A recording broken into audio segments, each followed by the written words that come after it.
Tá gravando. Então, pessoal, boa noite, né? Acho que aqui todo mundo já me conhece, o pessoal do grupo de Castanha, tem o pessoal da UFLA também, do Nefrute, alguns colegas aí, né? Então, a gente vai falar um pouquinho de adubação de fruteiras, né? E dar alguma ênfase no que de informação eu consegui para castanha, né? Da mesma forma como a gente falou na parte de poda, falta muita informação. Adubação eu encontrei alguma coisinha, mas nada muito conclusivo. Então eu vou pincelar o que é importante e aí dar uma proposta para o grupo de castanha de como a gente levantar os dados que a gente precisa, né? Então eu vou usar a fruta de exemplo que eu vou usar para os parâmetros principais vai ser a citrus em geral, né?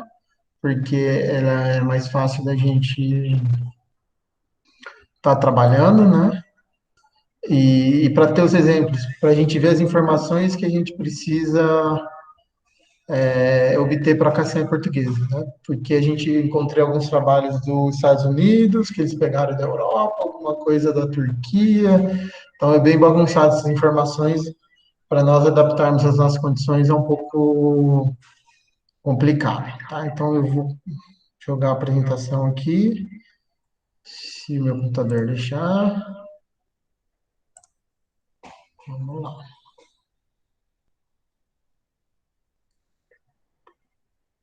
Acho que ele não está achando.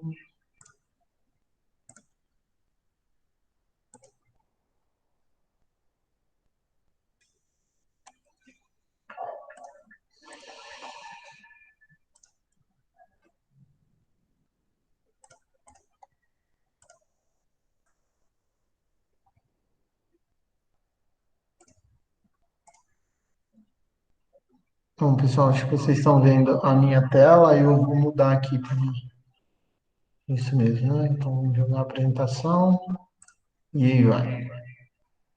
Bom, aí qualquer dúvida, vocês só liguem o microfone e me interrompe e a gente vai falando, né? Então, a ideia é dar um geral de nutrição, calagem, gesso e adubação em plantas frutíferas, né? Aqui, pô, o grupo de produtores de castanha portuguesa. Então, vou bater rápido essa parte, que eu acho que na de poda eu já falei, mas é algo bem batido nas minhas apresentações, então o pessoal conhece, né? Então, o que que é fundamental, né, quando a gente pensa na produção de frutíferas ou na produção de qualquer coisa, né? Quais são os aspectos fundamentais? O que que a gente precisa, né? Então, eu imagino que a resposta que vem na cabeça de vocês é eu preciso da terra, da semente ou da muda, da planta, de adubo, esse tipo de coisa, né? Então, isso não está errado, mas hoje em dia, numa agricultura moderna, numa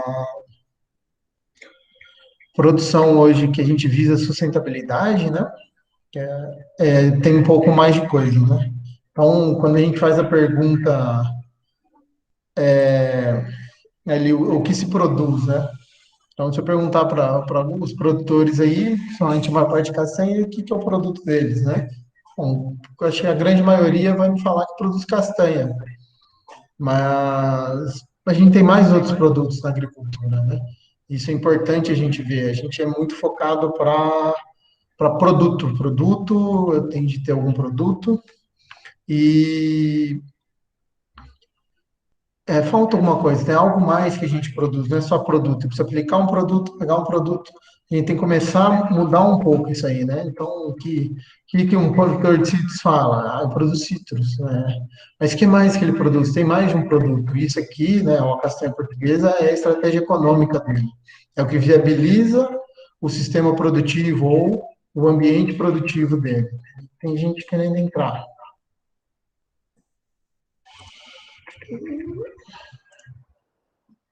Pontinho, vamos compartilhar de novo.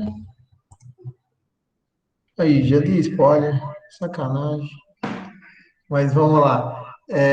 Então, o que que é o ambiente produtivo que a gente quer? Então, no ambiente produtivo, a gente visando sempre a sustentabilidade, né? Uma definição mais simples de sustentabilidade, que é ambientalmente correto, socialmente justo e o economicamente viável, tá? Então, no sistema produtivo, a gente tem a estratégia econômica, tá? Que é ela que vai viabilizar o meu ambiente produtivo. A gente vive num mundo capitalista, por mais que às vezes eu não vise lucro financeiro, mas eu posso estar querendo viver de troca e ter uma agricultura de subsistência e que me permita um pouco mais para eu estar trocando as coisas. Então, eu preciso ter um superávit de produção. Tá? Então, eu tenho uma cultura principal que vai me permitir isso. Hoje em dia, em sistemas mais diversos, a gente tem mais de uma, né? Quem faz o todo. E no caso da castanha portuguesa, ela se enquadra muito com esse tipo de sistema diverso e um sistema agroflorestal também, né? Então, mas a gente tem que erosão, né? E a gente pensa em mais produtos, a gente pode dividir em produtos positivos e negativos, tá? Então, uma ação incorreta, um manejo de solo incorreto me gera erosão. Isso é um produto negativo, é algo que eu não quero. Praga, doença, né? Isso aí, rubelose, mancha de feltro em citros, né? E também, em decorrência do meu manejo, eu estou favorecendo essa doença, né? Então, eu tenho de tomar um cuidado em relação a isso.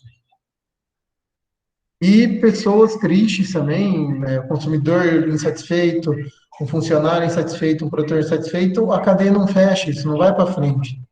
Da mesma forma que uma pessoa feliz, né? Se eu tenho um funcionário feliz, o trabalho vai ficar bem feito. O produtor que está feliz com a atividade dele vai querer continuar, vai investir, vai melhorar, tá? E o consumidor nem se fala, um consumidor feliz com o produto que ele está consumindo, ele compra de novo, né? Então, deixa eu só que tem mais gente entrando. Não apitou, não apareceu mais ninguém. Então, vamos voltar para a apresentação. Aí está aqui solos, né? Então, o que, que a gente pensando em manejo de adubação para a gente criar um ambiente produtivo, né? Um ambiente que vai me gerar produtos positivos com o manejo, a gente vai tentar maximizar a condição a condição de produto, né? Os produtos positivos. Produto negativo eu sempre vou ter. Então, eu preciso maximizar isso no ambiente. A base do ambiente produtivo é manejo de solo, tá?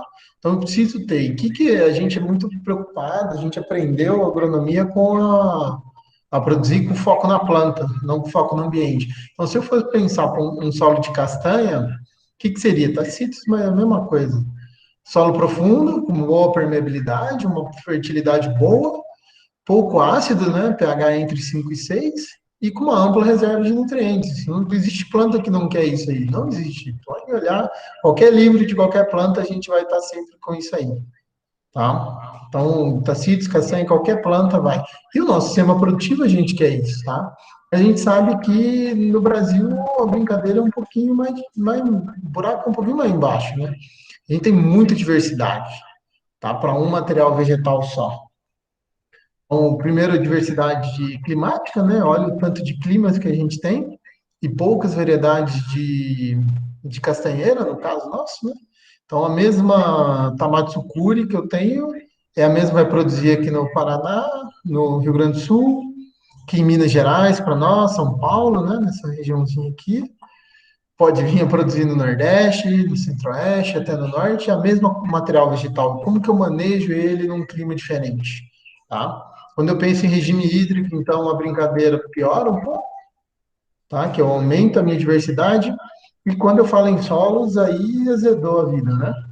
Que, bom, levantando o material para estar compondo essa apresentação, você pega muito regionalizado as recomendações, né? Então tem uma de Portugal, é uma região só que produz castanha. Na Espanha também, nos Estados Unidos eu achei de vários estados, mas eles têm a recomendação específica para cada estado. Então, para eles é mais fácil. Para nós, como que faz? Sem informação. Se eu pegar para cada tipo de solo. Então, o nosso manejo é um pouco dificultado por conta disso. Eu não tenho materiais adaptados à minha região, eu tenho de adaptar o ambiente à região. E aí fica complexo demais isso. Então, se eu trabalhar o solo só pensando na cultura, realmente vai ter região que não é apta. Mas se eu começar a trabalhar o solo pensando no ambiente produtivo, eu posso tornar esse ambiente favorável à produção de castanha ou de qualquer outra planta, tá? Então, pensando no manejo de uma forma mais holística, mais ampla, facilita muito a questão de agricultar, tá bom? Bom, de maneira geral, os solos do Brasil são altamente suscetíveis a agentes degradadores, né? Que agentes degradadores são esses? São água, sol e vento, que causa erosão, basicamente, tá? A gente tem um manejo inadequado, perdão aí, pessoal, porque o material que a gente tem, ele vem muito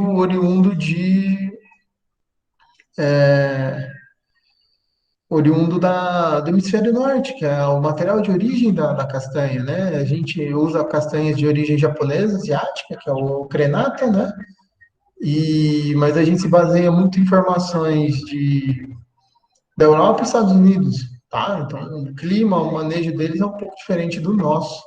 Então, difícil adaptar. E a forma de agricultar no hemisfério norte é muito diferente da forma de agricultar no hemisfério sul, numa região tropical ou subtropical.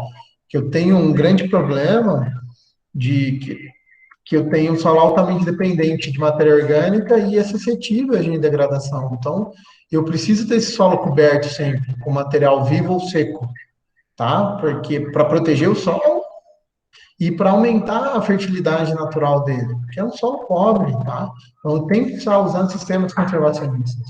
No hemisfério norte, principalmente regiões frias, eles precisam arar e gradear para ativar o solo mais rápido. O inverno é muito frio, então a vida do solo é muito pobre, é muito. Eu preciso, ó, o fato de gradear força a evaporação de água subterrânea, começa a irrigar lá. Para eles é importante esse manejo, para nós não. Tá? Então, o nosso manejo é sempre conservacionista, pautado em adição de matéria orgânica, porque é ela que vai ajudar e melhorar muito a eficiência dos adubos que a gente usa e aumentar a reserva do solo, a reserva do ambiente. Então, eu preciso disso. Tá? Bom, e aí a gente faz o manejo desse ambiente pensando nisso. Então, em definição bobinha de manejo, é tudo que eu faço no meu ambiente produtivo para chegar ao objetivo, né? Ó, pode ser uma produção de castanha, uma rentabilidade com produção de castanha. Posso ter outros, segmentar os objetivos, né? Isso é importante. Bom, o manejo de solo, pessoal, ele é dividido em três fatores: manejo físico, químico e biológico, tá? Manejo físico é estrutura, né? Vocês viram que a gente pediu análise de solo, pedia uma análise que vinha areia, silt e argila, para a gente entender a textura do solo, como que a gente trabalha isso, tá? E acho que não foi o caso, mas é importante a gente ver questão de drenagem, ver possíveis adensamentos que podem levar à compactação. Então, tudo isso é trabalhado na parte física do solo. Eu preciso ter um solo fértil na física, né? O que é um solo de fertilidade física alta? Que é um solo que drena bem, retém bem água, né? Ou seja, então ele tem uma alta porosidade e uma densidade mediana, baixa, tá? Tá? Que permite o desenvolvimento radicular livre. Isso é importante, isso é a fertilidade física do solo. Fertilidade química, que vai ser mais o foco de hoje aqui, é o que a gente está mais acostumado a trabalhar e é o que mais tem informação em produto, né? Que é a reserva de nutrientes que esse solo tem, o tanto de nutriente que o solo está disponibilizando para o meu ambiente. Agora a gente não pensa mais na planta, precisa pensar no ambiente, tá? E a fertilidade biológica, que é o tanto de vida que eu tenho no solo, que talvez é a fertilidade mais importante que a gente vai ter aí, tá? Porque nossos solos, as matrizes, eles não são de reserva de nutrientes, são muito pobres, então eles já não têm uma fertilidade química natural. Os solos de regiões tropicais, subtropicais, eles têm muita parte da sua fertilidade oriunda da matéria orgânica que está mineralizada no solo e que está nas camadas de decomposição, que é as primeiras camadas, aquela parte preta do solo quando você corta o perfil. Tá? Então eu preciso ativar isso. E dentro disso eu vou ter muito micro-organismo, tá? Que é benéfico, micorriza, os tricodermos, bacilo da vida, que ajuda a gente na aumentar o poder de supressão do solo, então equilibra o ambiente contra doenças, né? As bactérias fixadoras, então tem muita coisa aí que vale a pena que a gente precisa cada dia mais priorizar o lado biológico do solo. Bom, e aí já focando, né, pessoal, na parte química, são três conceitos chaves que é importante a gente entender, que a gente mistura muito isso e são coisas conceitualmente diferentes e a gente precisa entender eles. Então, o que que é diferente de nutrição para adubação e para fertilização, tá? Então, nutrição é o que a planta precisa, tá? Então, eu preciso, sei lá, de 20 aminoácidos para sobreviver, um tanto de proteína e papapá. A planta precisa disso também. Então, os nutrientes que a planta precisa, tá? Para ela sobreviver, para o mínimo para ela completar seu ciclo. A adubação, ela já é uma quantidade desses nutrientes que eu vou colocar para a planta não ficar só no mínimo, para ela fazer algo mais, né? Não só para ela sobreviver. Eu estou num sistema de produção, num ambiente produtivo que eu viso um superávit produtivo para atender o que eu quero, um objetivo específico.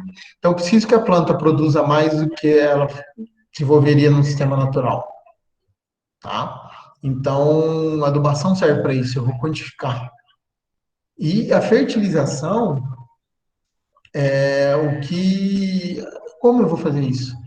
Então, qual é a fonte que eu vou utilizar dos nutrientes e como eu vou estar aplicando isso? Então, são três processos diferentes. Então, nutrição é a gente entender a necessidade da planta. Adubação é saber quanto eu tenho de colocar de cada nutriente para eu atingir a meta de produtividade, para o desenvolvimento. E a fertilização é como? Então, seria assim: eu preciso de tantos nutrientes, eu, para absorver isso, eu vou comer arroz, frango e salada. E na fertilização o arroz vai ser cozido, o frango vai ser grelhadinho, porque frango frito dá colesterol, e senão não quero entupir os vasos da planta. E a salada vai ser alface, tomate e picadinho. É mais ou menos isso que a gente tem de descobrir e fazer, tá bom? Importantíssimo isso. Então, vamos começar com a nutrição. A gente entendeu o básico, né? Então, quais são os elementos essenciais da planta? Bom, carbono, nitrogênio e oxigênio é base para tudo. 95% de um vegetal é composto desses elementos que a planta absorve basicamente de água e CO2, tá? E gás carbônico. E aí eu tenho os nutrientes, que é o que a gente vê na adubação, né? Então a gente divide eles em macro e micronutrientes, que essa definição de macro e micro está muito relacionada ao quê? A quantidade que a planta utiliza, tá? Todos são essenciais. Eu não posso ficar sem esses nutrientes, então a planta não desenvolve bem, tá certo? Ou ela tem desenvolvimento limitado. E o macro e micro é só pela quantidade, né? Então, os três primeiros macros é o NPK, acho que todo mundo conhece, nitrogênio, fósforo e potássio, que é onde a gente tem a maior gama de produtos e que todo mundo acha que só aduba com isso. Tá? Só jogar tora de NPK lá que alta produtividade. Não é bem assim. Cálcio, magnésio e enxofre, importantíssimos, importantíssimos, muito negligenciado. E depois os micronutrientes, tá? Que, que eles têm uma função mais de apoiadores e otimizadores da planta, tá? Sem eles ela não vive, eles estão muito relacionados a processos, né? Então, para um processo funcional, eu preciso dele. E os macros, eles estão um pouco mais relacionados à estruturação da planta, a compor planta, tá? Basicamente é isso. E, a priori, eles vêm via solo, tá? A forma natural da planta absorver isso é através do sistema radicular, via solo. A gente pode estar fazendo isso foliar, tá? É possível, mas a priori eu preciso ter uma quantidade mínima deles no solo para um bom desenvolvimento, tá, pessoal? Então, em termos de exigência, pessoal, a gente tem que ela depende da espécie que eu estou cultivando. Na casa da castanha, a crenata, a sativa, tem mais umas três, quatro que são comerciais. No Brasil, a gente está mais na crenata. A combinação copa porta-enxerto, tá? A maior parte das nossas castanheiras são enxertadas. Está enxertada em cima do quê? Isso é importante a gente começar a observar, porque o porte-enxerto determina sobremaneira a exigência da copa. A copa tem uma exigência e o porte-enxerto tem outra. Mas quem está escolhendo o que vai pegar é o porte-enxerto. A ele que está na luta ali. Até ele entender que a copa precisa disso, é uma relação bem complexa. Então, a nutrição do conjunto muda Dependendo, então, é importante eu saber para poder manejar as condições do meio ambiente, né, a condição de solo e clima, né, que é o edafo climático, quanto eu espero produzir, é importantíssimo, tá? Para eu não prejudicar a produção da planta, né? A planta, a gente vai falar já já de biociclo, já falamos na poda, então eu vou passar bem batido, mas o biociclo dela está muito relacionado à produção, ela define a produção na safra passada, tá? Então, se eu produzir muito nessa safra, ela vai gastar mais do que ela deveria e vai faltar para outra. Então, eu preciso entender quanto ela vai produzir para eu dar nutriente suficiente para ela. E a forma que eu manejo, tá? Se é um manejo intensivo, se é um manejo mais extensivo, mais largadão, isso tudo influencia na forma que eu adubar, tá bom?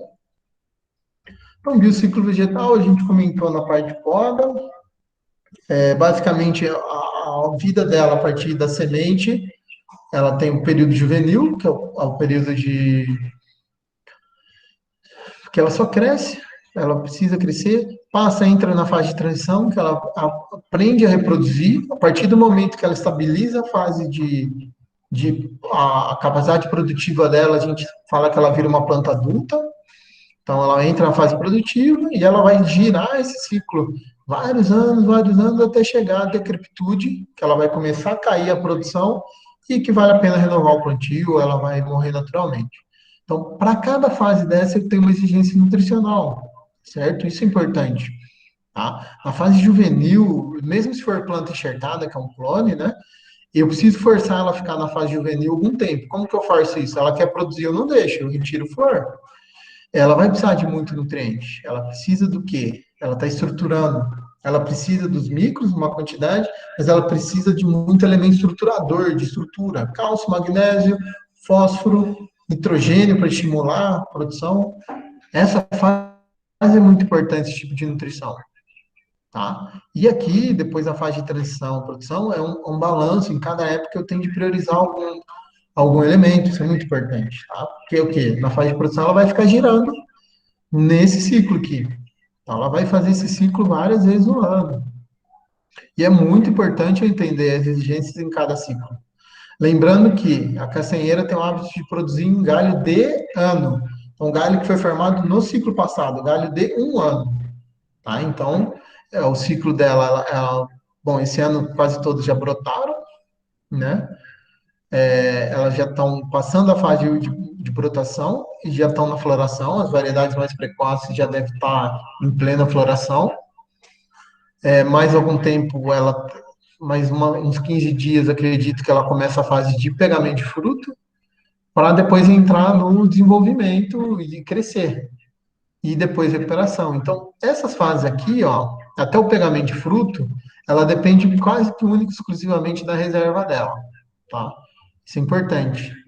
Nessa fase aqui, como ela solta o broto novo, ela está desfolhada, tem a flor, tem o pegamento de flor, o broto vai desenvolvendo. Com ele desenvolvendo, ele vai chegando no ponto de compensação. O que que é o ponto de compensação? Folha nova, ela é dreno, tá, pessoal? Ela ainda não consegue produzir fotossíntese suficiente, fotossimilado suficiente para nutrir a planta e o próprio crescimento dela. Então, ela está gastando mais reserva do que devolvendo.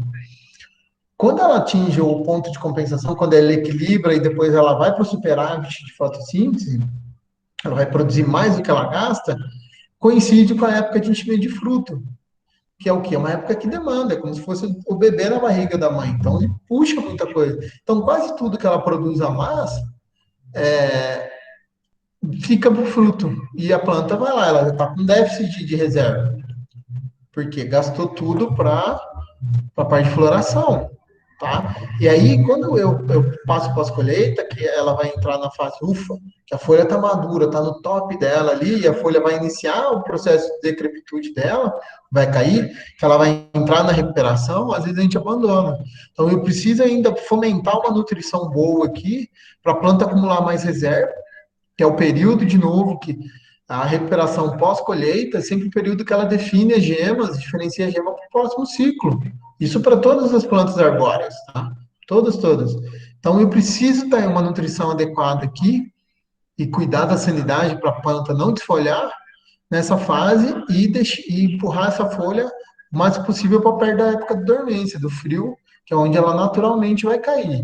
Em condição tropical, se é uma planta bem nutrida e eu estou trabalhando muito bem a adubação na recuperação, dificilmente ela derruba a folha. E a gente derruba na marra algumas estratégias aí, sulfato de cobre, um cálcio cáustica, para ela entender um pouco a dormência que ela tem de botar nutriente na raiz e no tronco para ela começar o ciclo. Tá? Então, esse ciclo é importante de adubação, muito importante. E aí aqui é o que a gente tende, né? Não é só jogar, tá? Eu preciso ter água para o fertilizante funcionar, para ter nutriente disponível, tá bom?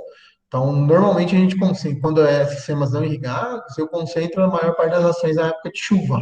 Então, a gente tem o início da primavera, que começa a chover de novo, até o meio final do outono para a gente estar trabalhando com isso. E aí eu tento encaixar cada operação, tá bom? Então, lembrando, pessoal, que o ciclo da planta, ela começa iniciando a dormência, tá? Mas em termos de reserva e nutrição, o ciclo começa aqui. Se eu não nutrir bem ela na fase de recuperação, tudo isso aqui pode estar prejudicado. Às vezes a planta é uma planta bem nutrida, ela aguenta um ano com déficit, mantém a produção bem boa. Depois do segundo ano começa a cair. E aí para recuperar é 2, 3 anos, tá bom? Bom, em termos de função de nutrientes, isso aí, na hora que eu mandar o PDF, vocês leem, mas é só para vocês verem que cada um tem uma função muito importante. Tá? Então, se a gente pegar aqui todos os nutrientes, a maior parte está relacionada, principalmente aqui, ó, os metais, seção do boro, é cofator enzimático, né? Então ele faz a enzima funcionar bem, enzima funcionando bem, metabolismo trabalha perfeitamente. Os macros, todos eles têm uma função de estrutural, né? Então, o fósforo, ele faz parte da molécula do DNA, das moléculas de ATP, que é a energia, tá? Então, precisa ter uma nutrição muito boa. Potássio, ele é o cara do transporte na planta, controla também absorção de água, troca de gases.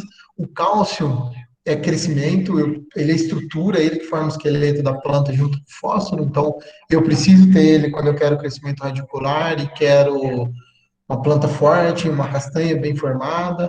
Magnésio clorofila, tá? Ele é a molécula, o elemento principal da molécula de clorofila, sem ele não tem jeito. Enxofre também, muito aminoácido, ajuda na formação de clorofila, e aí vai. Então é muito importante eu entender isso aqui, a função de cada nutriente, para eu acertar a época que eu tenho de pôr ele, tá bom? E outra coisa que é algo que a gente precisa descobrir para a castanha portuguesa, que para citros, outras culturas eu tenho, é isso aqui. É que quanto eu gasto para produzir alguma coisa. Então, se a gente olhar aqui no caso dos citros, folhas com menos de 6 meses, qual que é a composição dela? Quanto de nutriente ela tem? Ela vai ter 25 gramas por quilo de folhas de nitrogênio, 13,8 de potássio, 2,3 de fósforo, e assim vai. Olha aqui os micronutrientes, tá? É importante eu saber isso, porque plantas em formação, eu sabendo quanto eu gasto com isso aqui, eu sei, a planta normalmente ela dobra de tamanho a cada ano até eu formar ela. Então, se ela vai dobrar o volume, quanto de nutriente eu tenho de pôr para ela ter esse tanto de ramo aqui? É uma informação que a gente não tem. E isso ajuda muito na hora de definir a adubação de formação. A própria adubação de produção, eu estou tirando esses tipos de galho da poda.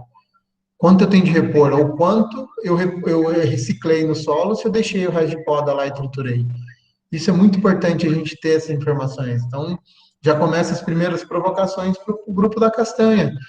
Nós, como futura associação, nós precisamos desenvolver esse tipo de pesquisa, que infelizmente é uma pesquisa um pouco cara, que depende muito de análise de laboratório, mas ela é muito simples, tá? Ela vai durar alguns anos para a gente ter as médias, mas é pegar material laboratório e montar um banco de dados com isso. Tá? Não precisa ser tão detalhado assim inicialmente, mas nós precisamos ter. Tá? Em termos de fruto, que informação que a gente tem de quanto as nossas castanhas estão extraindo do ambiente, quando a gente eu vendo ela, quanto está indo. A gente tem uma ou outra informação de castanha sativa na Europa, um pouco diferente, tá? Faltam.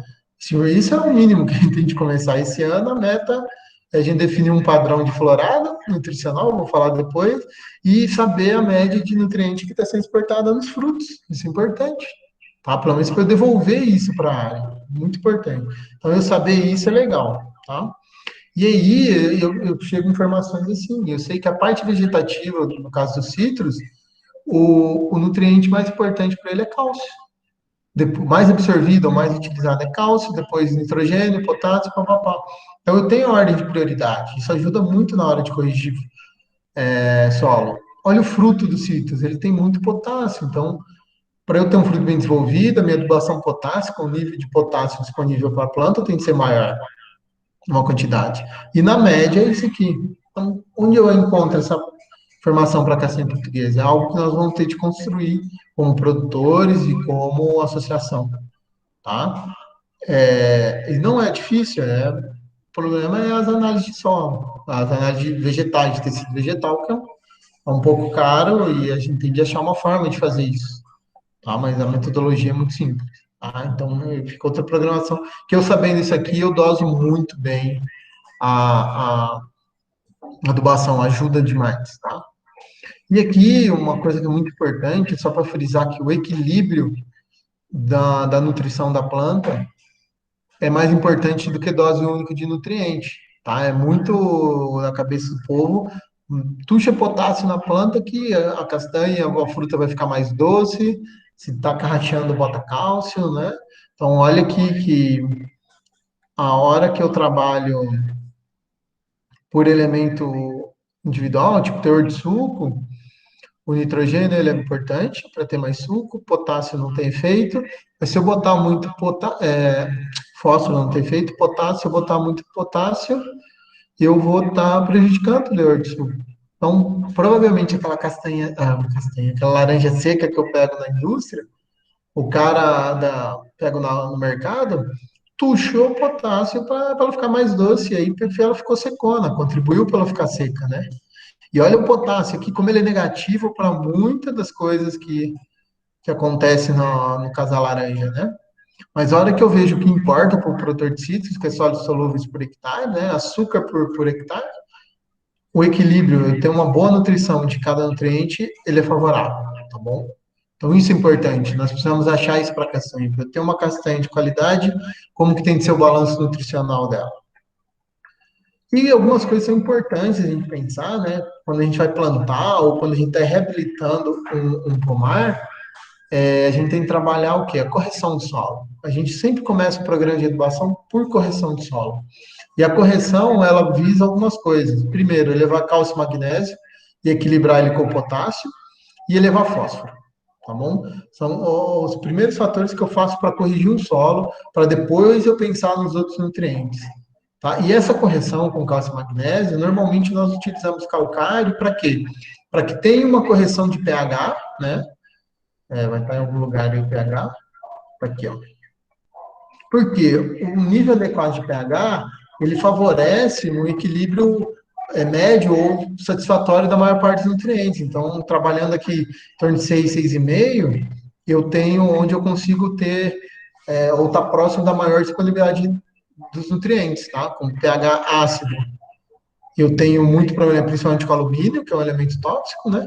Mas olha a disponibilidade de vários nutrientes, com exceção dos íons metálicos aqui. E conforme que eu vou alcalinizando, aumentando o pH, eu aumento a disponibilidade da grande maioria. Isso é muito importante, e neutralizo o alumínio. No caso da castanha, ela gosta do solo um pouquinho mais ácido, tá? Então, com o pH ali estourando 6. Então, tem que trabalhar isso porque é preferência dela. Mas eu tenho de ter o balanço de cálcio e magnésio importante. Por que isso, pessoal? Pelo simples fato que a planta ela não escolhe o que ela absorve íons, tá? Então, é um cátion ou um ânion, positivo ou negativo. E ela vai absorvendo, vai encontrando, vai chegando pela solução do solo, ela absorve. Tá? Então, como que ela vai diferenciar os cátions, né, que é cálcio, magnésio, potássio e sódio, para ela saber que, eu estou com deficiência de cálcio, mas como que ela sabe que é o cálcio? Não sabe. Tá? Então, eu como agricultor, eu como agrônomo, eu que tenho de balancear a solução do solo, tá? O solo, de forma que eu tenha a proporção adequada para a planta absorvendo. Então, se ela precisa absorver mais cálcio que potássio, o que, que eu vou pôr mais na solução? Cálcio. Eu vou aumentar mais o cálcio lá, para ela estar, na maior parte das vezes que chegar um cátion lá, ela absorver. A ideia é bem essa. Tá bom? Depois eu vou passar uma proporção que eu acho interessante para os pomares que eu estou contribuindo de alguma forma com essa parte de adubação, está funcionando muito bem. Micronutriente é importantíssimo, tá? Mas eu vou esperar eu ter uma correção melhor do pH para trabalhar eles, porque eles é a maquinaria, a lubrificação do sistema da planta para ela funcionar bem, tá? E fósforo também, faltou fósforo aí.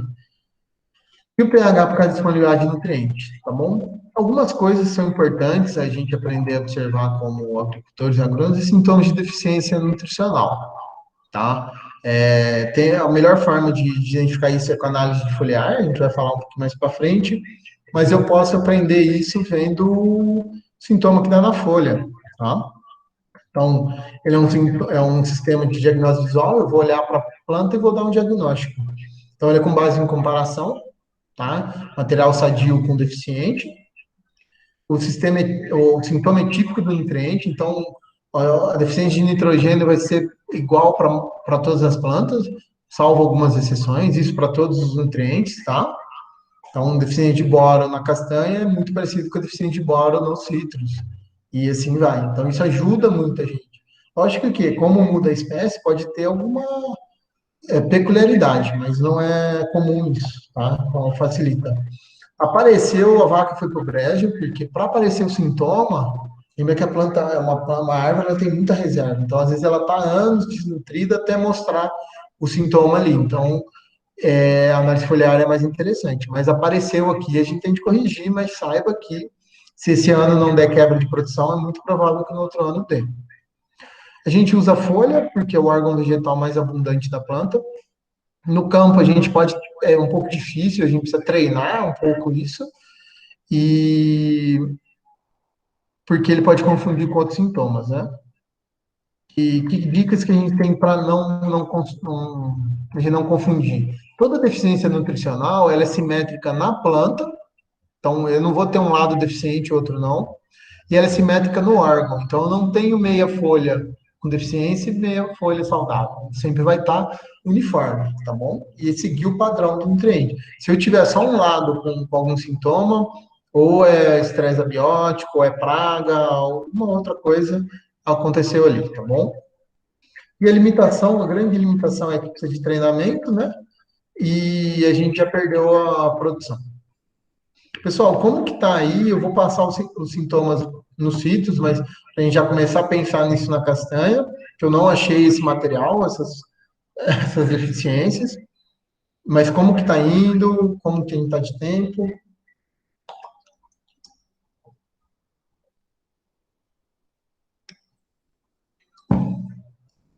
Bom, então vamos indo. Então, sintoma de nitrogênio. Ele é amarelecimento de folha velha, tá? Nitrogênio é muito móvel na planta, então se está faltando para crescer, ele tira da parte velha e joga para nova. Então, é um sintoma bem típico, tá? É fósforo, faltou falta da folha, mas ele causa um desenvolvimento, um menor desenvolvimento, uma pior formação de frutos, tá? No caso dos citros, e o sintoma na folha é um arroxeamento, começando pelas bordas, tá? O potássio é esse sintoma bem típico aqui de amarelecimento de borda, né? Que se for muito drástico, ele pode até queimar. Cálcio é amarelecimento e deformação de folhas novas das ponteiras e um mau crescimento radicular, má formação de fruto, fruto que racha muito no caso da castanha, tem muito a ver com a nutrição de cálcio. Magnésio, ele é uma clorose internerval, né? Que no caso dos cítricos ele dá esse V invertido, mas nas outras plantas vai dar essa clorosezinha no meio das folhas de forma uniforme, tá? Também folha nova, micronutriente sempre está mais relacionado à folha nova. Boro, que é algo que a gente tem muito problema na castanha, né? Na maior parte das frutíferas em geral, as recomendações de boro são muito mal dimensionadas, né? Mas ele está muito relacionado a crescimento, a formação de gema apical, né? Do metabolismo de auxina, citocinina. Então, quando eu tenho deficiência de boro, acontece que às vezes eu tenho um superbrotamento das ponteiras, porque a gema apical morre, deformações de folha, má formação de frutos e má formação do grão de pólen. Então, quando o grão de pólen vai chegar ali no estigma para desenvolver o tupolínico, ele precisa de muito boro para esse crescimento tupolínico. Então, Eu preciso ter uma nutrição boa de boro para eu ter uma boa fecundação e formação de frutos. O pegamento de frutos aumenta muito. Isso é importantíssimo. Talvez é a principal função do boro aí, que a gente está muito preocupado. Hoje em dia a gente sabe que o boro é importante para isso. Zinco também é esse reticulado, essa clorose nas nervuras, né? Folha nova também. Manganês um reticulado bem parecido, tá? Um pouco menos agressivo. Ferro é uma clorose, é um reticulado que ele começa a tomar toda a planta, fica só a nervurinha bem fininha ali, verdinha. A gente olha aqui, e muito folha nova. É muito difícil dar isso, pessoal. Isso vai acontecer em condição de seca extrema ou solos encharcados, tá? Que aparece isso. Mas a maior parte dos nossos solos tem até ferro demais. Cobre, nunca vi essa deficiência, só nesse livro. Então, mas ele normalmente ele dá um encarquilhamento de folha nova, né? Aqui no caso cito algumas necroses de gema, mas não é muito comum, mesmo porque a gente utiliza muito cobre no tratamento sanitário, então isso é mais que suficiente para nutrir a planta. Molibdênio também nunca vi deficiência, isso aí até foi de laboratório, mas dá essas bolotinhas na planta, né? Talvez ele é um dos mais difíceis de identificar por conta dele não ter uma simetria tão perfeita quanto os outros. Mas ele e cada dia mais o pessoal está estudando. A gente sabe que ele, para plantas que dependem de bactérias fixadoras, né, no ciclo de fixação de nitrogênio, ele é um elemento muito importante como cofator enzimático para as bactérias. Então, ele é importante e cada dia mais está tendo algumas respostas muito boas em plantas frutíferas com adubação de molibdênio. E diz a lenda que uma planta bem nutrida em molibdênio, ela não é atrativa a formigas, tá? Mas aí ainda é lenda, não achei comprovação científica disso. E salinidade, que talvez não seja o caso de nós de castanha, mas quando eu abuso demais de adubo salino, principalmente os adubos químicos, né? A maior parte dos nossos adubos são sais, então, principalmente cloreto de potássio, que a gente abusa um pouco, ele solta muito cloro. Por mais que o cloro é nutriente, a planta aguenta muito cloro, ele pode chegar a queimar, tá? E aí ele vai amarelecimento das pontas e início de necrose aqui. Bom, pessoal, então, de nutrição a gente já falou que a planta precisa, já sabe identificar a deficiência de algum nutriente de uma forma mais olho no olho ali. Mas o que é adubação, né? Que a gente tem que responder algumas perguntinhas para adubar. Então, precisa adubar com o que e quanto, né? Então, o que a nutrição vai responder para mim? E quanto vai depender de dois fatores. Quanto eu tenho disponível no solo, tá disponível para a planta, porque às vezes tem muito no solo, mas está indisponível. E o quanto a planta tem, se ela tá, o balanço dela está bem nutrido ou não. E aí, as minhas exigências, né? Tá? Qual o porte enxerto, quanto eu vou produzir, que fase que a planta tá. Eu dependo disso para definir o quanto da dose, tá bom? Então, a gente sempre começa com a análise de solo, que é uma análise que ela vai avaliar a reserva de nutrientes disponíveis para absorção pelas raízes, tá?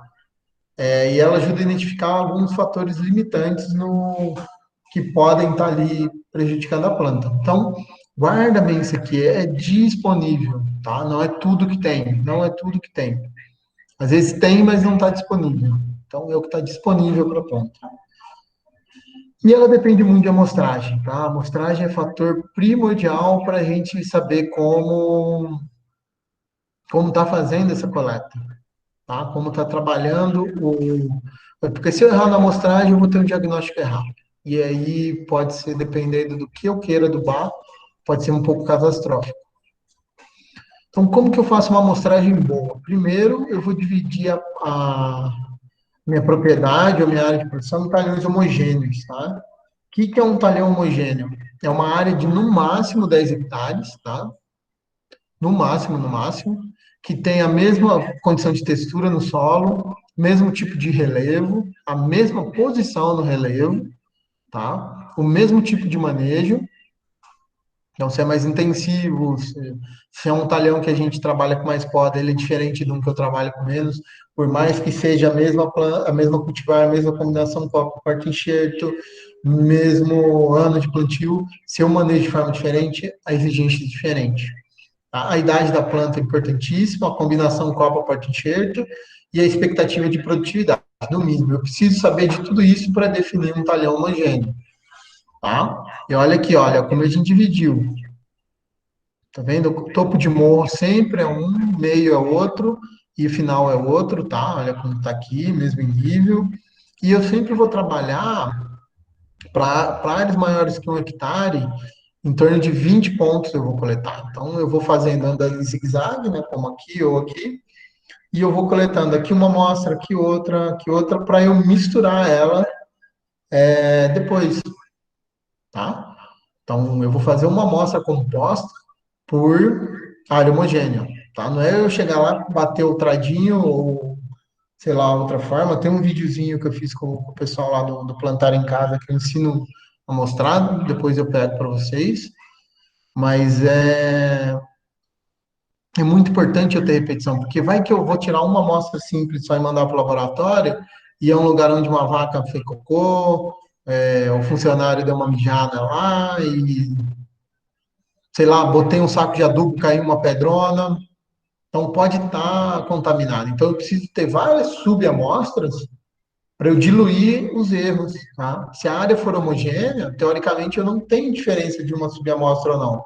Mas como a gente sabe que isso é teórico, na prática eu preciso coletar várias informações para fazer uma média bem feita.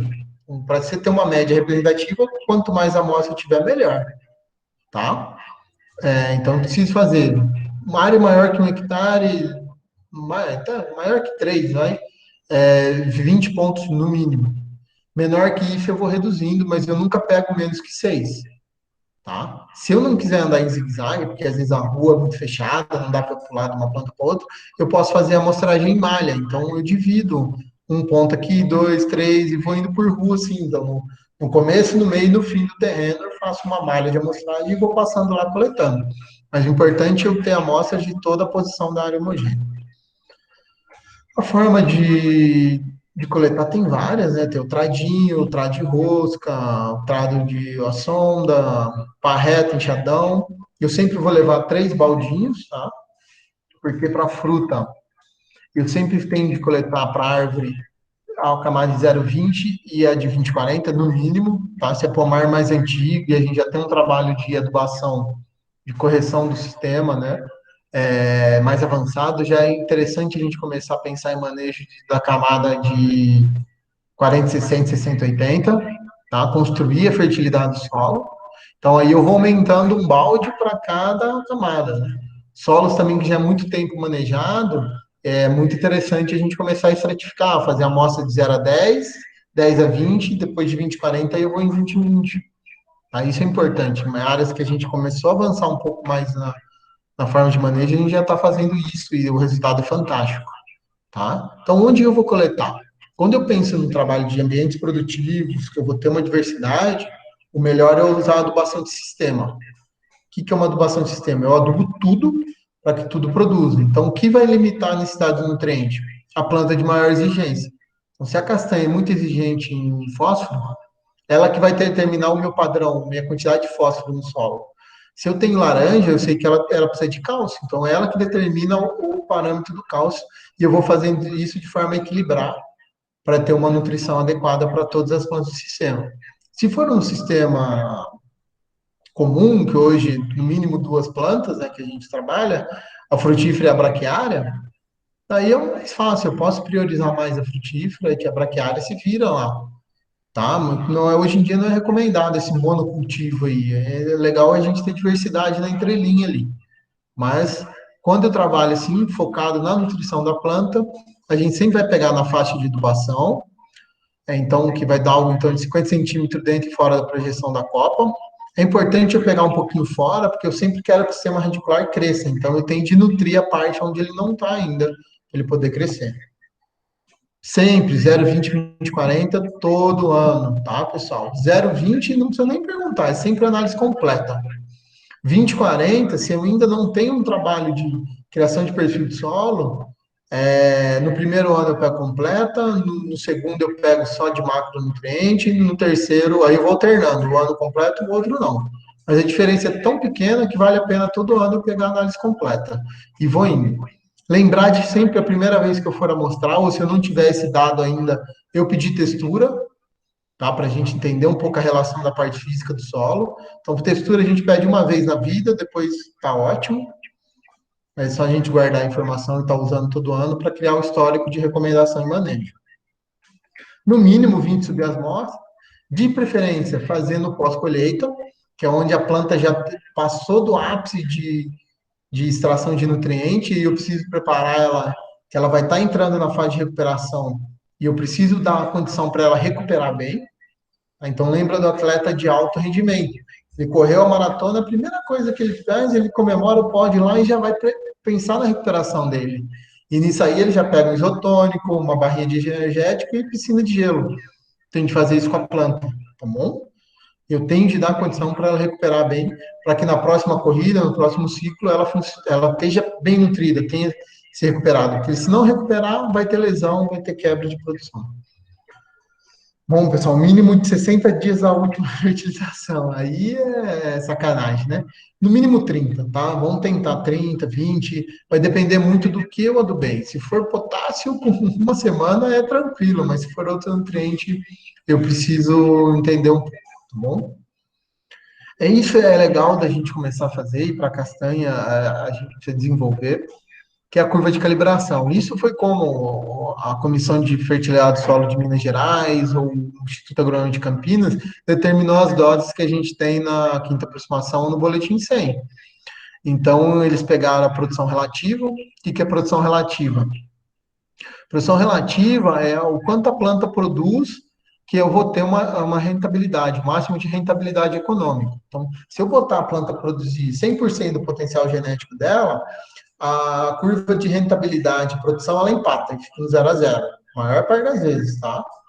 Então, o que, que eles chegaram com a pesquisa? Eles sabem que quando a planta produz em torno de 80%, 90% do potencial genético, eu tenho maior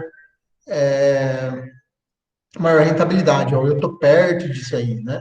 Então, a gente sempre trabalha para buscar o quê? O 100% da produção relativa, onde eu vou ter o maior retorno. E aí eu trabalho o nível do nutriente, né?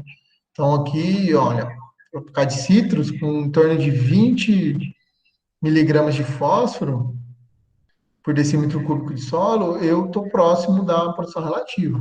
Tá? Se eu tiver esse parâmetro no solo, manter ele, eu estou muito perto aí eu vou fornecer fósforo a mais para produzir mais coisa.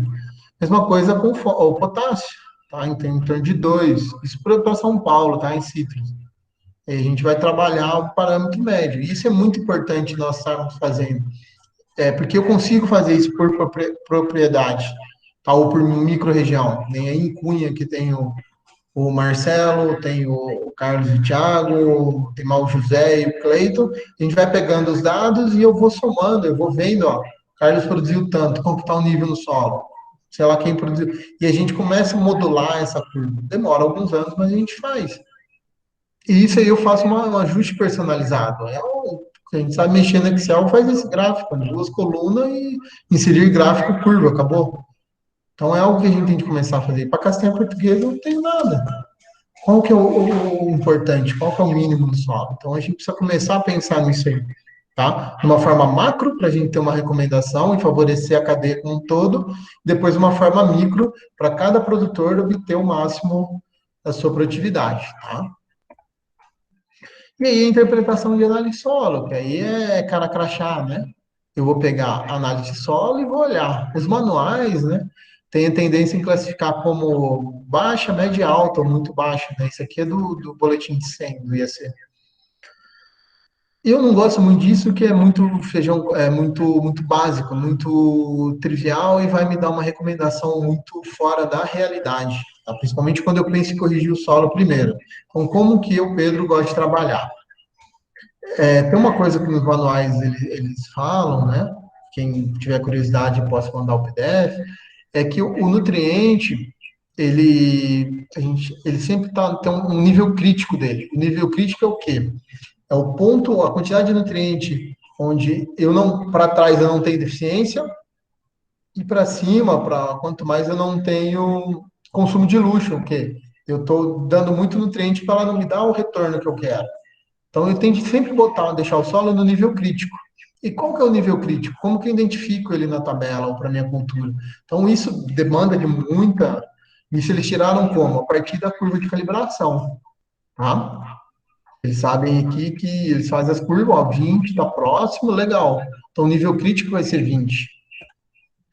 E aí eles determinam. Então, o nível crítico na tabelinha, ele sempre vai estar onde?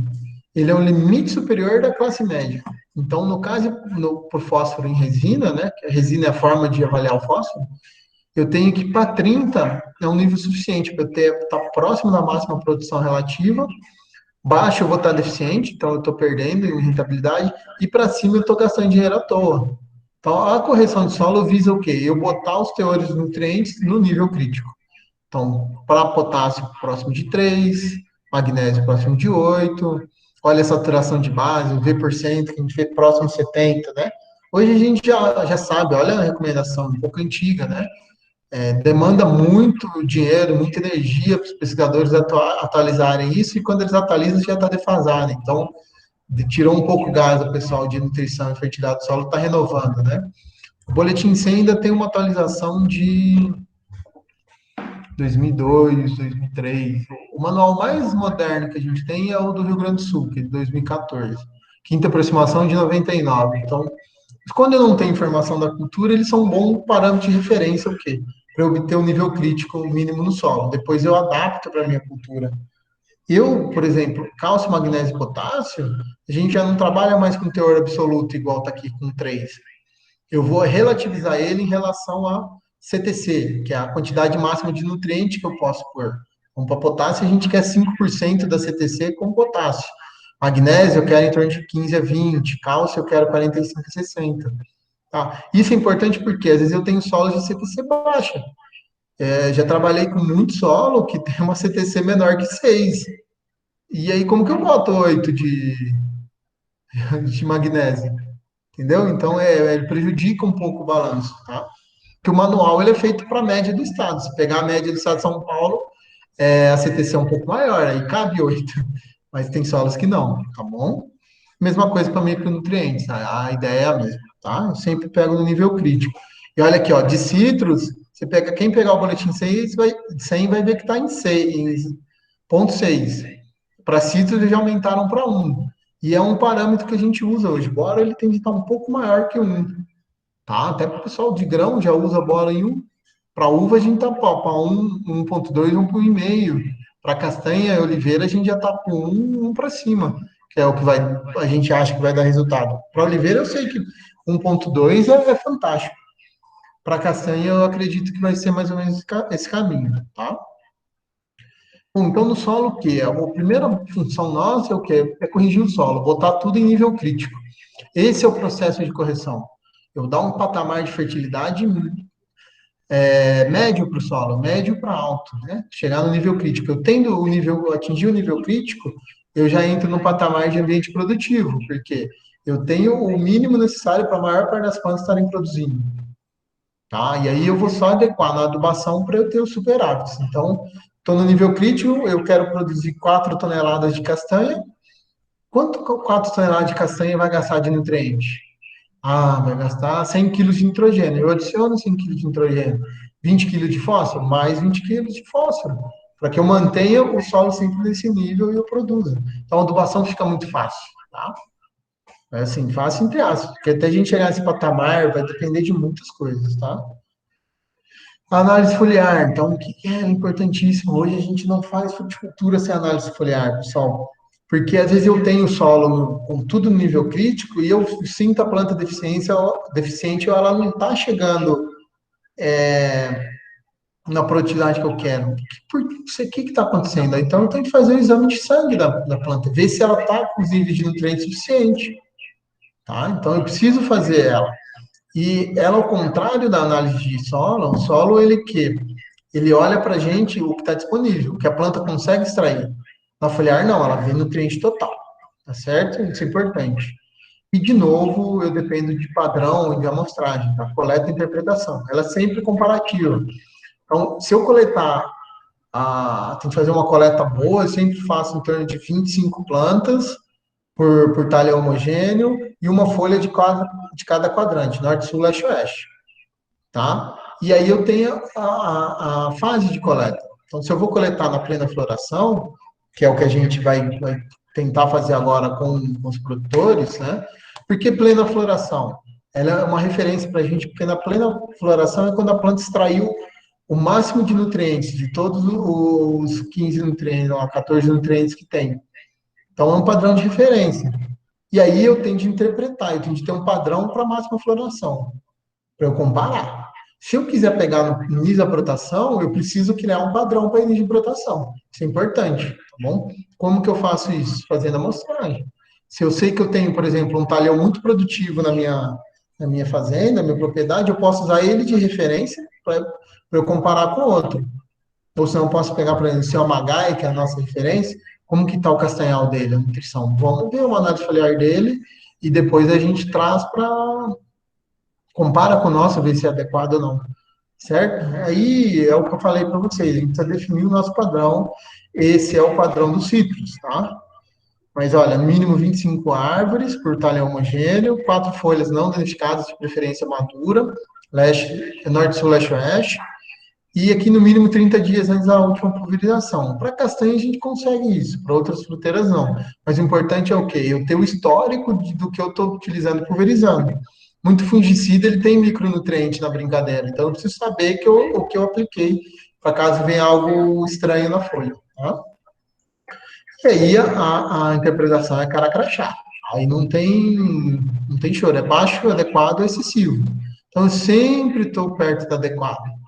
Tá? Aí vocês vão perguntar, Pedro, tem de ser igual ao nível crítico? Tem que estar perto da parte superior da adequada? Eu vou falar para vocês, eu não sei. Vai depender muito do padrão, e é muito mais importante o equilíbrio produtivo, tá bom? Que aí a gente vai ter que descobrir isso para castanha também, tá? Então, em relação à demanda, né? A demanda é distinta por nutrientes das fases de formação e produção, por isso que eu tenho que ter padrões diferentes. Necessidade de ajustar a adubação com a exportação de nutrientes para a colheita. Tá? Então, eu estou levando, se eu tiro o material de poda da área e fruta, eu estou exportando nutriente, eu preciso saber quanto eu levei de nutriente para devolver. E na adubação é sempre importante eu ter equilíbrio, tá? Falei para vocês, todos os nutrientes são essenciais, então não adianta só botar nitrogênio se está faltando cálcio, eu tenho de elevar tudo junto, um patamar para ele ter um equilíbrio, tá bom? E o sistema hoje que eu considero mais interessante, e algo que a gente vai ter que criar para a castanha, é esse diagnóstico da composição nutricional, que ele faz um balanço do nutriente na folha. Então, ele relativiza os nutrientes, para dar uma ordem de grandeza única, e a nossa meta é o quê? Jogar ele para dentro do círculo ou ficar tudo no zero aqui. Então, o que está verde para cima está em excesso e o que está para baixo está em falta. Então, a gente vai equilibrar essa nutrição da planta, e isso é importantíssimo. E aí, como calcular a calagem, pessoal? Tem várias formas. Essa é a mais utilizada. Eu não gosto muito dela porque ela não prioriza tanto o equilíbrio entre cálcio, magnésio e potássio. A gente vai ter que fazer um equilíbrio na hora de escolher o calcário. Então, para mim, não é válido. Eu prefiro equilibrar numa vez. Então, com os calcários que eu tenho disponível, eu sei quanto eu tenho de jogar de cálcio, quanto de magnésio e quanto de potássio. Então, para jogar nessas proporções em relação a CTC. Como que eu calculo a porcentagem de cálcio na CTC? É cálcio dividido pela CTC vezes 100. Eu vou ter a porcentagem que ele está ocupando lá. A maior parte dos laboratórios, bom laboratório, já manda isso para a gente, pronto. E tem que estar dentro dessas proporções, né?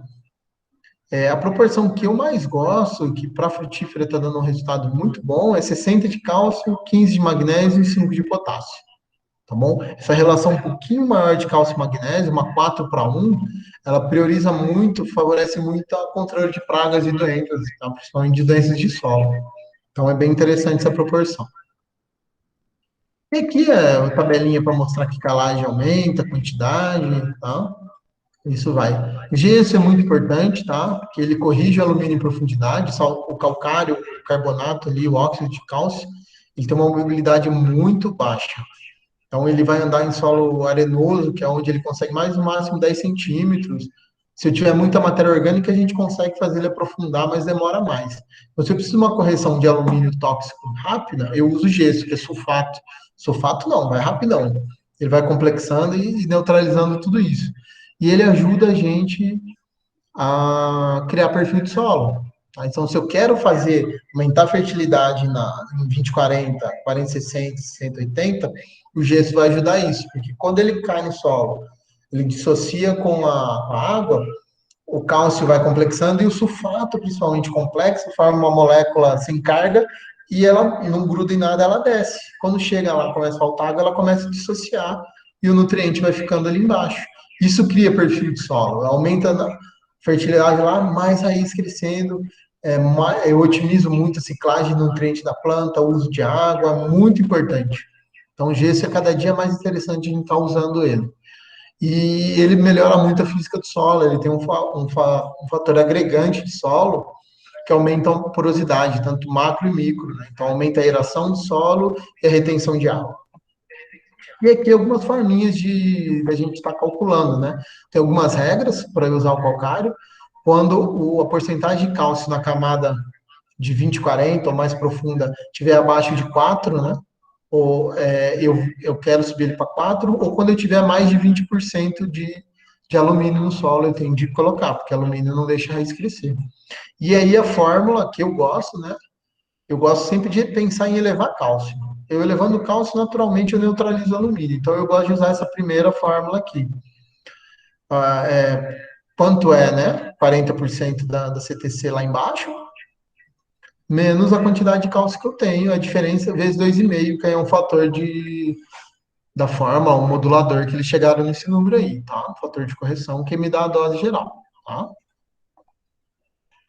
Bom, a recomendação de plantio, então no plantio, isso aqui é bobeira, pessoal, a gente evita, isso aqui tá mais pra gente falar, evita fórmula pronta, cagada fórmula pronta, Coca-Cola, é igual todo lugar e a gente sabe que os ambientes diferentes. Então, para um bom plantio, eu preciso ter o solo corrigido já, com teores mínimos de fósforo, magnésio e cálcio, no mínimo isso, e um bom teor de matéria orgânica. Então, a gente preza a correção. O ideal é sempre fazer essa correção no outono, então o ideal é começar 2 anos antes, tá? A correção de solo. Porque a maior parte dos solos eu vou precisar misturar o calcário na terra para corrigir mais, uma injeção da veia dele ali, ele começar a recuperar. Então, eu tenho de fazer uma aração e uma gradagem, que é um processo muito destrutivo no solo. Eu destrituro todo o solo, eu queimo toda a vida que tem lá. Então, eu preciso fazer isso de forma rápida e cobrir o solo. E o outono ele é mais interessante para a gente, por quê? Porque tem pouca chuva, principalmente do meio para o final. Então, eu tenho água no solo para revolver, tenho água no solo e vai vir chuva para reagir com o calcário e o gesso, e eu tenho água no solo ainda para conseguir plantar qualquer coisa que vai proteger lá, tá? Porque o calcário demora 3 meses para reagir, eu preciso dar tempo para ele reagir, para ele melhorar essa condição do solo.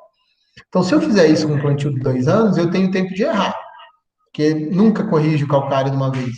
Eu estou observando que a eficiência de correção no calcário, principalmente em solos um pouco mais argilosos, ele está em torno de 50%. Quando eu tenho uma aplicação top, top, sim. Apliquei muito bem, 50%. Então, eu não consigo corrigir o solo para o nível que eu quero de uma vez. Então, eu ter outro ano para fazer isso é fantástico. Se eu não tiver, porque eu não fiz um planejamento bom, no mínimo 6 meses antes. Aí eu pego o outono, ali março, abril, para fazer isso, planto qualquer coisa que cubra o solo, aí pode que me dê interesse econômico não, me dê renda, mas que cubra bem o solo, por quê?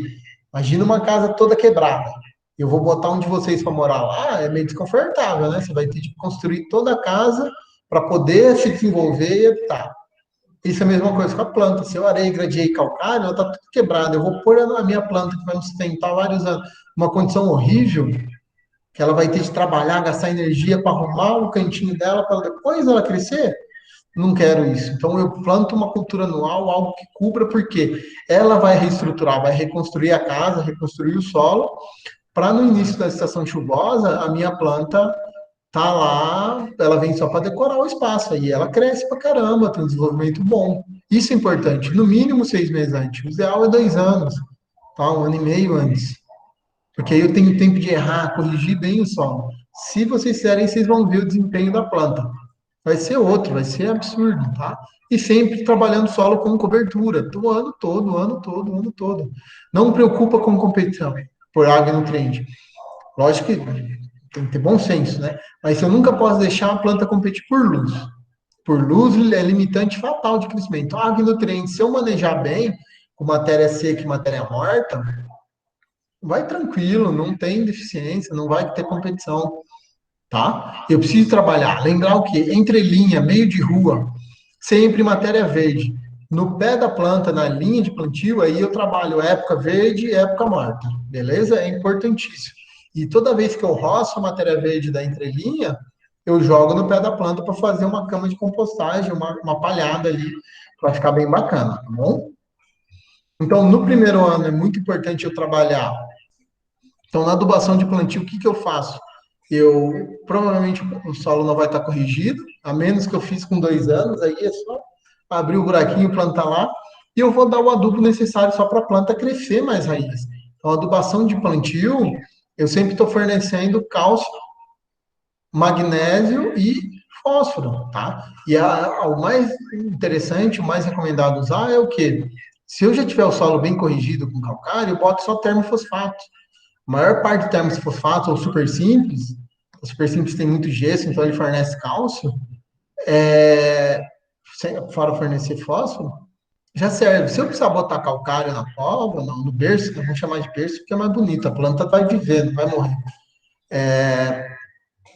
Eu tenho que tomar cuidado na hora de misturar. Adubo fosfatado e adubo e calcário não se pica, não gosta do outro. Então, eu nunca posso aplicar os dois juntos. Se eu tiver de fazer isso na adubação de berço, calcário no fundo, misturo bem com a terra, uma camadinha de terra por cima, depois eu venho com fósforo e micronutriente, matéria orgânica e sai para abraço, tá bom? Então, por isso, toda adubação fosfato, por isso que eu começo a correção pelo calcário. Primeiro que ele demora 3 meses para reagir. E ele disponibiliza a maior parte do processo de reação, que o pH vai ficar oscilando e tende a subir um pouco para depois estabilizar, ele vai inibir a disponibilidade de micro e fósforo. Então, eu tenho que esperar o calcário reagir para aplicar os outros. Isso é importante. E adubação de produção, tá, pessoal? Que só para ver o que o manual fala para mim. É cara crachá. Quanto eu tenho na análise de solo, então tá nesse nível aqui. Ah, tá, o meu fósforo está entre 6 e 12, eu aplico 100. E aí que vem a minha grande crítica ao manual, tá? Assim, para quem não está numa agricultura empresarial, não visa uma produção legal, beleza, porque essa dose do manual, ele quer o quê? O próprio manual, a hora que você lê, ele fala que eu tenho de botar no nível crítico. Então, o nível crítico é 30. Imagina aqui que meu tá em 6. A dose que eles recomendam aqui é uma dose corretiva e uma dose que permita a produção. Então, ela está com duas funções. Mas se eu jogar 100 gramas de P2O5 e eu tenho 6, você acha que chega a 30? Não vai chegar nem a 13, tá? Então, eu tenho de corrigir o solo primeiro para depois trabalhar com a dose de crescimento. Tá? Então, normalmente a gente trabalha com a tabela daqui para frente. Então, se eu já tenho solo em 30, o que, que eu vou jogar? Já 50 ou 20, vai depender muito. Aí eu fico independente da tabela. Eu uso a tabela para descobrir o nível crítico, depois eu vou refinando isso sozinho, tá bom? Para quem está começando e não quer um nível grande de produção, a tabela serve. Só que você saiba que vai demorar um século para você corrigir o solo, para você ter um retorno interessante. Uma agricultura sustentável e lucrativa, a tabela demora muito, é muito lenta. Tá? E aí vai, tá? Nitrogênio a gente sempre baseia com dado de crescimento de planta e análise foliar para definir dose, porque nitrogênio no solo é muito difícil de quantificar e muito volátil, tá? E o resto a gente vai, a mesma coisa. E aí eu vou para a expectativa de produção para definir o quanto eu quero. Isso é mais legal. Então, se eu tenho no patamar baixo aqui, vai lá menor que 5, para eu produzir 50 toneladas de CIS, eu jogo 160. Tá? Então, aí vai indo. Olha como que muda muito pouco em relação ao outro. Você acha que vai? Para começar um solo com menos de 5 de resina, não vai produzir 50 toneladas nem sonho, tá? Então, o manual tem essa pequeno defeito para quem visa uma agricultura mais profissional. Mas ele é um ótimo ponto de partida e de referência para nós. Algumas coisas interessantes, né? Visando uma coisa que eu não citei, pessoal, correção de solo é sempre área total, sempre área total, tá? Eu corrijo tudo. Para adubação de produção, eu posso localizar a próxima planta se eu quiser. E eu gosto de trabalhar sempre área total em tudo. Então, boro, a forma mais interessante que eu vejo hoje de corrigir boro é via Olexita, que é um pó de rocha. Ou se não, quando eu for trabalhar um herbicida, ou eu posso encher uma costal, um pulverizador e aplicar um adubo foliar de boro no solo aí para chegar no nível dele. Zinco e manganês posso fazer isso, mas tem vários adubos. Para quem usa formulado, às vezes vale a pena pagar um pouquinho mais na fábrica e já pedir para vir adicionado, porque a gente evita erro de quantidade, tá? E, na minha opinião, a gente deve trabalhar muito adubação verde, muito planta companheira, diversificar o sistema, né? A entrelinha das plantas é grande, eu tenho muita área para produzir. Então vamos colocar mais coisa lá, que é mais coisa trabalhando solo, explorando o ambiente e vai muito bem, tá?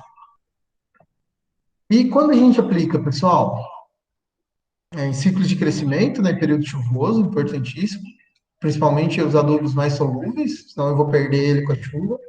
Eu preciso de água para dissolver a maior parte, que vai coincidir mais ou menos com a primavera, que é o início do crescimento vegetativo e desenvolvimento floral.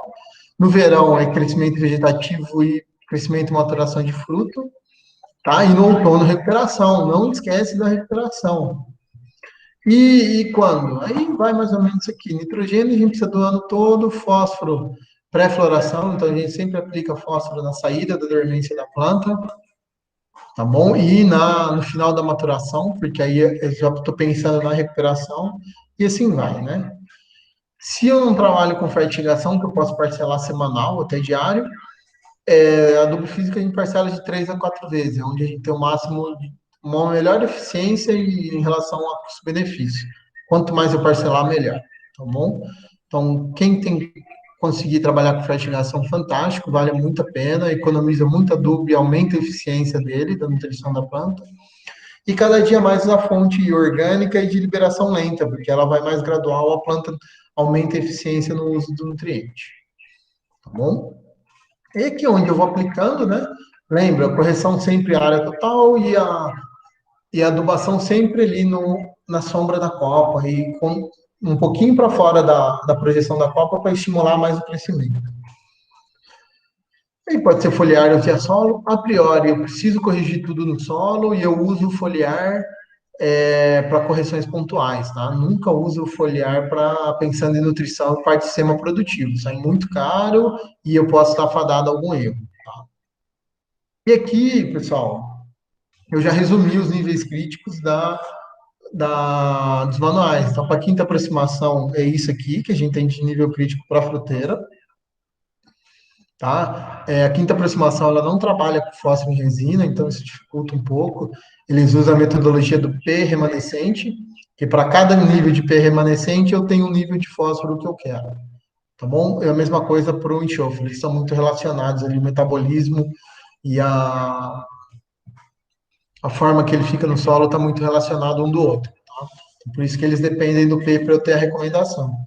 Cálcio, magnésio e potássio, eu trabalho, eu relativizo ele em relação a CTC máximo, a quantidade máxima de nutrientes que eu posso ter no solo, para eu manter o equilíbrio deles, né, nessa proporção, principalmente em solos de CTC muito baixo.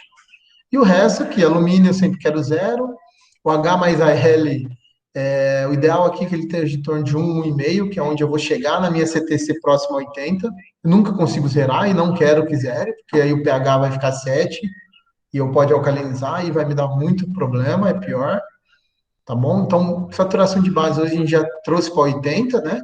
Se eu não tiver sódio na brincadeira, olha, se a gente somar aqui dá 80, é isso que eu quero, tá bom? Matéria orgânica sempre próximo a 4, quanto mais, vocês vão me xingar, mas 4 é um nível bem interessante e a gente chega lá com bom manejo. Boro maior que 1, zinco maior que 1,5, maior dos manuais está 1, 1,2. E cobre, os outros aqui a gente não preocupa muito. Manganês, talvez. Ferro, dificilmente a gente vai ter problema. O boletim 100, no mínimo 30 aqui, e aí segue a mesma linha de raciocínio, tá, pessoal? E aqui uma sugestão, um modelo teórico de adubação para a maior parte das fruteiras. Tá? Isso para uma fruteira modelo que segue um ciclo comum, principalmente numa planta de clima temperado, a ideia é mais ou menos essa aqui. Tá? Então, pensando que o ciclo começa sempre na entrada da dormência, termina e começa a entrada da dormência. Então, antes dela entrar em dormência, eu corrijo o solo faço uma calagem com cálcio e magnésio, tá? Balanceando ele nas proporções que eu quero. Do meio para o final do estado de dormência, né? Decorreu 3 meses, aqui eu estou pensando em estourando abril para fazer isso, porque às vezes abril já não tem mais chuva. E aí ali no meio de junho, que é onde a planta vai estar, no meio de junho, que algumas plantas já começam a quebrar, sair da dormência, principalmente planta precoce, eu já venho com fósforo e matéria orgânica junto. Sempre importantíssimo, quando eu trabalho fósforo, micronutriente, está associado ele à matéria orgânica. Por quê? Matéria orgânica complexa, ele não deixa o solo disponibilizar. Então, aí eu vou ter uma maior eficiência do uso deles, tá bom? Pós-poda, eu posso dar um chorinho de nitrogênio para a planta acordar mais rápido. Nas brotações, eu trabalho muito. É importantíssimo o zinco para ajudar a enlongar ramo, o magnésio também pode dar algum problema. E início de flor, eu tiro qualquer estímulo da planta crescer. Então, é um chorinho de cálcio, de nitrogênio e potássio aqui. E começou a fase de flor, eu já faço. Eu tenho que estar muito bem nutrido de cálcio e magnésio, tá? É o cálcio e boro. O cálcio, então, ele vai vir do calcário, que vai dar uns 3, 4 meses. Então, é para ter muito calcário, muito cálcio disponível no solo. Se eu não tiver, eu faço aplicação foliar.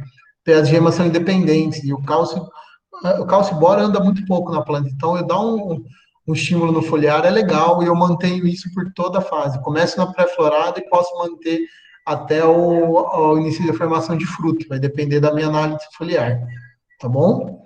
Pegou fruto, eu já entro aqui, pessoal, com nitrogênio e potássio, e lembrando do cálcio para ele manter o fruto inteiro. Se eu dou muito nitrogênio e potássio, a planta quer crescer e ela não forma parede, estrutura boa. Então eu preciso ter cálcio ainda para ele ficar firme, senão vai rachar. A maior causa de rachamento de fruto ou é falta de cálcio ou é excesso de nitrogênio na fase de formação de fruto, tá? Colhi nitrogênio e cálcio para dar uma estimulada na vegetação, para a planta não querer desfolhar rápido. Muito tratamento fitossanitário, é uma fase importantíssima aqui. E aí eu entro com cálcio e enxofre, que eles ajudam a mobilizar muito o açúcar na planta. Micro, repõe a maior parte dos micros. É interessante eu entrar com matéria orgânica aqui nessa fase também, para ajudar esses micros a funcionarem. Quiser pôr um chorinho de fósforo, posso pôr, e aí eu fecho o ciclo. Tá? O modelo teórico de adubação de fruteiras é essa, funciona para a maior parte, e aí esses ajustes aqui a gente faz aos poucos, né? Para cada espécie eu adapto. Para castanha, né, pessoal? Falei, vamos chegar na castanha. A recomendação que eu achei mais interessante é da Universidade de Michigan lá, né? E ele só tem recomendação para nitrogênio, tá? Eles falam que é importantíssimo eu corrigir o solo, ter altos níveis adequados de fósforo, que ela é muito responsiva, cálcio, magnésio e potássio, mas nem chance de me falar quanto. Mas para nitrogênio eu achei muito interessante. Então, eles manejam a dose em função da idade da planta. Então, para formar, eles falam de 5 anos para formar a planta. No Brasil, a gente vai formar com 3 para 4, se eu usar um sistema de poda mais moderno, espaçamento menor. E a gente segue essas doses aqui, que eu achei bem adequado em relação às outras fruteiras que a gente trabalha, tá? Mas a adubação que eu achei mais interessante, um fator que eu reparei muito nos pomares que eu visitei, é a questão de vigor de planta e brotação. Então, ele baliza a adubação de nitrogênio com base no vigor. Isso eu achei interessante. Tá? Então, como que é feita a recomendação deles? A recomendação deles vai ser por diâmetro de tronco, que é uma estimativa de vigor. Então, quanto maior, mais nitrogênio eu coloco. Só que para ele definir esse vigor, que vai me dar a dose, a gente vai olhar o quê? A brotação do ano passado. Então, o que vai me dizer isso aqui? Lembra desse ciclo, né? O ciclo que eu mostrei lá em cima, o ciclo de vida da planta. Então, até aqui ele gastou reserva. Gastou tudo. O ramo cresceu competindo com fruto, tá? Então, se eu tiver uma nutrição baixa, vai tudo os nutrientes para o fruto e eu não vou ter força, nutriente para crescer ramo. Então, ele vai perder o vigor, vai ficar uns raminhos curtinhos, assim, com pouca gema. E quanto maior a planta, mais isso se mostra, acontece, porque ela tem de gastar muita energia, para muito nutriente para nutrir tudo. E se o solo está fraco, não vai. Tá?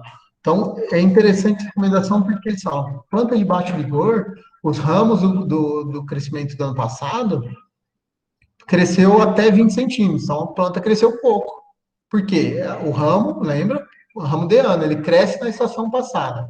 Se ele não crescer bem ali, minha produção está definida, é o número de gemas que eu tenho ali. Então, quanto maior as varas, mais gemas eu tenho para produzir. Então, 20 centímetros ele considera baixo vigor. E aí, como que eu vou adubar? Então, se a minha planta de baixo vigor, eu vou aplicar em torno de 80 gramas de nitrogênio por diâmetro do tronco. Eu vou lá na base do tronco, na relação copo-parte enxerto, né? E vou medir ali, um pouquinho acima do solo, uns 5 centímetros acima do solo. Se deu 10 centímetros, vai, 10 centímetros, só para ficar a conta fácil, vai passar. Vai dar o quê? 760 gramas, 770 gramas de nitrogênio para a safra toda, que eu vou parcelar em 4 vezes, tá? E aí vai mudando, ó. O que ele considera uma planta de alto, médio, de médio vigor? Os ramos que cresceram em torno de 20, 30 centímetros. E aí a dose diminui, porque a planta já tem um crescimento bom. Ela vai significar uma planta que tem mais reserva. E planta que tem ramo, vara maior de 30 centímetros, eu jogo um pouco menos, porque ela já tem uma reserva maior. E eu quero manter só esse padrão de crescimento. Uma ressalva que eles fazem lá no manual deles é assim, para nunca jogar mais que um 450 gramas de nitrogênio por planta ano, tá? Então, no exemplo que eu dei aqui, eu já tinha estourado. Mas é uma condição de solo deles, no Brasil, eu não sei se funciona. Tá? E é algo que a gente tende a ajustar isso aí. Mas já é um padrão de referência e é um padrão de referência mais adequado, que ele prioriza a biologia da planta, não um valor arbitrário que a gente usa aí. Tá bom? E outra ressalva que eu achei aqui, um trabalho de Portugal. Isso aqui, pessoal, é para castanha. Algumas chinesas estavam descritas lá nos manuais, mas castanhas americanas, que é um material bem interessante. A gente tinha de conseguir ver o que eles estão produzindo na Flórida e na Califórnia, que são coisas que a gente consegue usar no Brasil. E aqui em Portugal, com castanha sativa, né, castanha doce, que a gente fala, o uso de boro, tá? Eles aumentaram o boro via solo, fertilização via solo, com toda a correção, fizeram a correção padrão, e chegaram a isso aqui, olha, com aumento de boro, então 2007 foi o ano que aplicou boro, tá? Então ele ainda não deu resultado. No outro ano, o Fruit 7, a pegamento de fruto, ele subiu de 19% para 80%, a produção por planta, né, foi de 4 quilos por planta para 17, praticamente. Olha só o poder do boro. Aí, em termos de qualidade aqui, não mudou muito. Você vê que as letrinhas não mudam. Esse, para infestação de doença, ele também diminuiu. E diminuiu também o quebramento da casca, né? A castanha rachada. Então, só com a nutrição de boro. Se eu fizer uma nutrição mais ajustada, melhor ainda, tá bom? Então, como considerações, pessoal, para manejo de adubação do sistema produtivo, eu preciso ter muito histórico e formar banco de dados, que aí eu faço ajuste.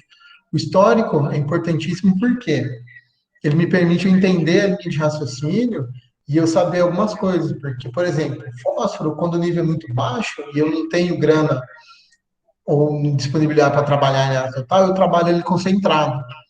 Então, eu faço uma dose mais concentrada ali, e o outro ano, quando eu for tirar a análise de solo, eu vou fugir da onde eu concentrei o fósforo. Então, vai dar que vai pedir fósforo de novo. Só que eu sei que eu tenho fósforo lá porque eu concentrei ele no cantinho, então eu preciso saber disso. Boro, muita gente faz isso também, joga ele concentrado num cantinho ali, e aí eu tenho de lembrar disso. O histórico me ajuda, tá? Isso também, para praga e doença, eu preciso ter esse histórico porque eu sei a recorrência de que vai acontecendo. Eu tenho de entender bem meu ambiente e sempre prezar o equilíbrio da adubação. Excesso é muito prejudicial. Se eu errar a mão no nitrogênio, eu vou ter fruto rachado, baixo pegamento, mais ataque de praga e doença. Então, o equilíbrio é importante, tá bom, pessoal? Então a ideia era isso, eu tô qualquer dúvida, falei um tantinho bom, mas acho que eu consegui passar tudo aí, tá? Então estou aberto aí se a gente quiser discutir alguma coisa. Ô Pedro, excelente apresentação, muito bom mesmo. E você tirou um comentário que eu ia fazer, que você colocou nas suas considerações finais. É importante esse banco de dados para nós da Castanha, né? Isso, Nós não temos nada, né? Como você frisou, né? Nós temos um conhecimento que está aí, talvez individualizado, e que tem que ser recolhido, trabalhado, né, para que possa ser utilizado por todo esse grupo que se propôs a trabalhar em produtividade, em beneficiamento, uma série de coisas, né, estar junto para melhorar o trabalho na castanha e na sua rentabilidade, né? isso, com Então, certeza. isso vai ser fundamental para a gente, sem dúvida. Muito bom, Pedro. Obrigado aí por todo o trabalho que você nos apresentou. Que isso é a parte que a gente tem que fazer e também muito interessado, né? O grande desafio nosso é a gente organizar as informações que a gente já tem, da experiência de todos, né? E começar a coletar novas informações, que aí a gente vai crescer muito em relação ao cultivo de castanha, que aí, por consequência, vai fomentar as outras partes, né? Sem dúvida, sem dúvida. Então, é isso aí.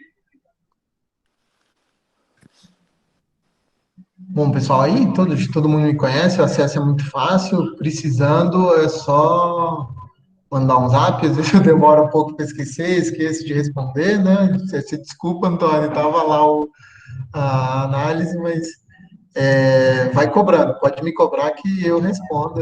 A dinâmica, o home office aí que tá meio difícil, tá difícil conviver com ele, mas sai. Tranquilo. Pedro, deixa eu aproveitar uma pergunta que tem a ver com a adubação, mas particularmente aqui.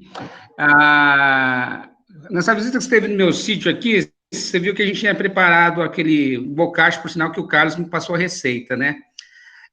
O que você me recomenda? A nossa intenção, como a floração adiantou, a gente estava pensando em colocar isso hoje, desculpe, essa semana.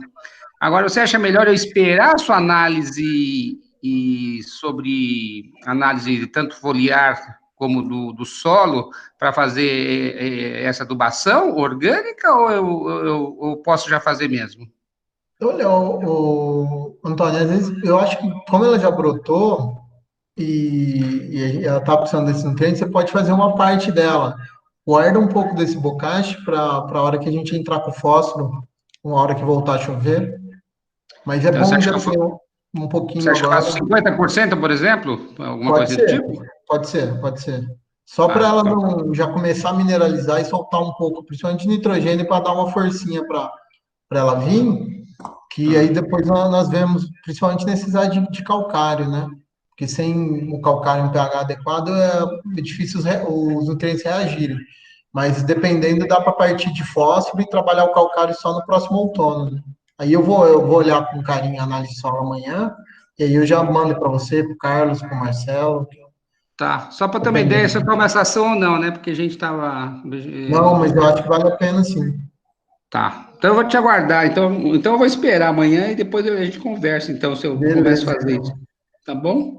Mas obrigado, viu? Muito boa apresentação. Eu vou olhar de novo com cuidado, porque tem muito tempo técnico, né, que eu não conheço, então eu vou tentar ver com mais calma, acho que fica mais fácil de discutir posteriori. Tá Tá, ok? não, aí vocês vai cobrando aí, e aí eu vou tirando essas dúvidas de termo técnico, para a Tá ok. gente chegar num comunzão aí, ficar fácil. Tá ok. Obrigado, Pedro. Foi ótimo apresentar as duas apresentações, tanto de Que poda bom, como de fico feliz. educação. Obrigado, viu? Tá, que isso, obrigado a vocês aí. Então, vamos encerrar aqui, pessoal. Qualquer dúvida é só entrar em contato e a gente vai trabalhando, tá bom? Boa noite a todos. É isso aí. Boa noite. Boa noite, Obrigado, boa Pedro. noite.